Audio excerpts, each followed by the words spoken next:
आग का कुर्ता। मस्जिद का माहौल। फज्र की नमाज के बाद मस्जिद में खामोशी थी। हल्की सुनहरी रोशनी मेहराब से अंदर आ रही थी। इमाम साहब सफ़ेद दाढ़ी और सब्ज इमामा पहने नरमी और दर्द भरी आवाज में बोले, प्यारे भाइयों, खयानत बहुत बड़ी बुराई है।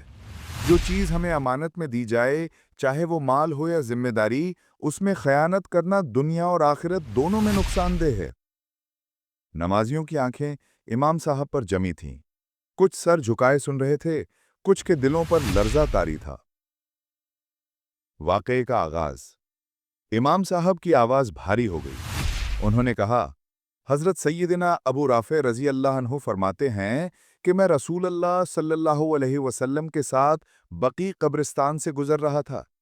अचानक आप सल्लल्लाहु अलैहि वसल्लम ने फरमाया, उफ उफ।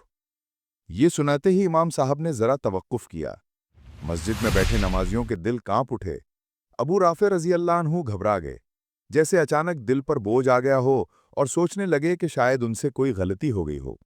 नबी करीम सल्लल्लाहु अलैहि वसल्लम की वजाहत। इमाम साहब की आंखों में नमी आ गई। उन्होंने नर्म लहजे में कहा, जब हजरत अबू राफे रजी अल्लाह अन्हु ने अर्ज किया, या रसूल अल्लाह सल्लल्लाहु अलैहि वसल्लम, क्या मुझसे कोई गलती हुई? तो आप सल्लल्लाहु अलैहि वसल्लम ने फरमाया, नहीं, बल्कि ये आवाज इस कब्र वाले के लिए थी। मस्जिद के अंदर सुनने वाले लोग कांप उठे।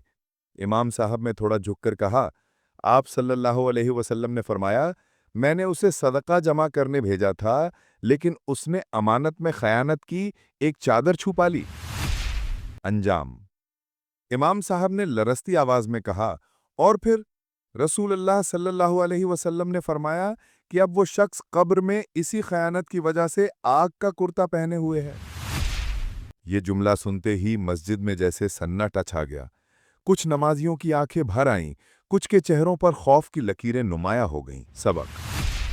इमाम साहब ने धीरे से कहा, भाइयों, सोचो, ये दुनिया की एक चादर कितने दिन साथ रहती, लेकिन इस एक चादर की खयानत ने उस इंसान के लिए कब्र में आग का लिबास बना दिया।